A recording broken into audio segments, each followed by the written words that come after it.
ప్రముఖ దర్శకుడు ఏఎస్ రవికుమార్ గురించి ప్రత్యేకించి పరిచయాలు అవసరం లేదు. యజ్ఞం సినిమాతో తెలుగు ఫిలిం ఇండస్ట్రీకి దర్శకుడిగా ఎంట్రీ ఇచ్చాడు రవికుమార్ చౌదరి. బాలకృష్ణ హీరోగా వీరభద్ర సినిమాను చేశాడు. సాయి ధరమ్ తేజ్ హీరోగా చేసిన పిల్లా నువ్వులేని జీవితం సినిమా రవికుమార్ చౌదరికి మంచి పేరును తీసుకొచ్చింది. ఆ సినిమా సాయి తేజ్ కెరీర్ కి మంచి ప్లస్ గా మారింది. ఏదైనా మాటను ఉన్నది ఉన్నట్లుగా మాట్లాడటం అలవాటు ఉన్న దర్శకుడు.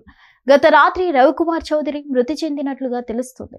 టాలీవుడ్ లో దర్శకుడు ఏఎస్ రవికుమార్ చౌదరి మృతి చెందారనే వార్త దిగ్భ్రాంతికి గురి చేసింది. కార్డియాక్ అరెస్ట్ తో రవికుమార్ చౌదరి మృతి చెందినట్లుగా సమాచారం. రవికుమార్ చౌదరి మరణంపై పూర్తి వివరాలు తెలియాల్సి ఉంది. గత కొంతకాలంగా కుటుంబానికి దూరంగా ఒంటరిగా ఉంటున్న రవికుమార్ చౌదరిని రీసెంట్ గా రాజ్ తరుణ్ తో చేసిన తిరగబడరా స్వామి కూడా డిసప్పాయింటెడ్ చేయడంతో మానసిక ఒత్తిడికి గురయ్యారని సన్నిహితుల సమాచారం. మరిన్ని అప్డేట్స్ కోసం stay tune to hit TV.